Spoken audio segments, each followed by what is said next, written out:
মানুষ কত বড় জঘন্য। আমি হিরো আলম ভাইয়ের সাথে দেখা করছি, মিট করছি, ওনার লগে কথাবার্তা বলি, আর ওনার কাছ থেকে না দেখলে বুঝতে পারতাম না। অনেকেই বলে খারাপ, কিন্তু আমার কাছে তো এরকম একটা মনে হয় নাই। উনি অনেকটাই ভালো একটা ছেলে, আর ওনার মন মানসিকতা অনেকটাই ভালো। উনি নিজে আমাকে নিয়ে আয়সা নিয়ে গেছে। আর কোন কোন অমানুষের বাচ্চা বলে আমি আমি নাকি ওর সাথে রিলেশন করি, আমি নাকি ওর গার্লফ্রেন্ড। কি আবল তাবল কথা যায় হিরো আলমের কাছে যা কওয়া শুরু করেছে, ফালতু লোক কথাগুলো, বেয়াদব। আর এইগুলো কথা বন্ধ করেন আর ভালো হয়ে যান, না যাই আবল তাবল কথাবার্তা আপনারা বললেন না, ঠিক আছে? আর আমি হিরো আলম ভাইয়ের কাছে গেছি, উনি ভালো একটা মানুষ, ওনার মন মানসিকতা অনেকটাই ভালো। আর মানুষ কাছ থেকে না না দেখলে বোঝা যায় না আসলে কী কীরকম, ঠিক আছে?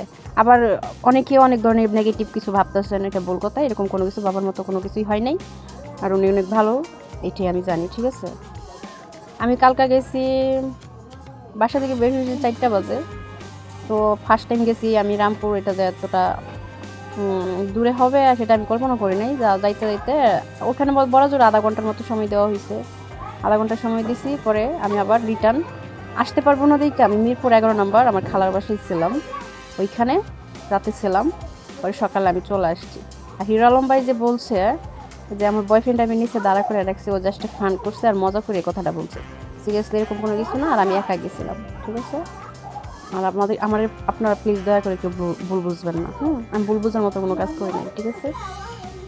স্বাভাবিক যাইতেই পারে, কী হয়েছে? ভালো লাগছে তাই গেছি, মন চাইছে তাই গেছি, সমস্যা আছে?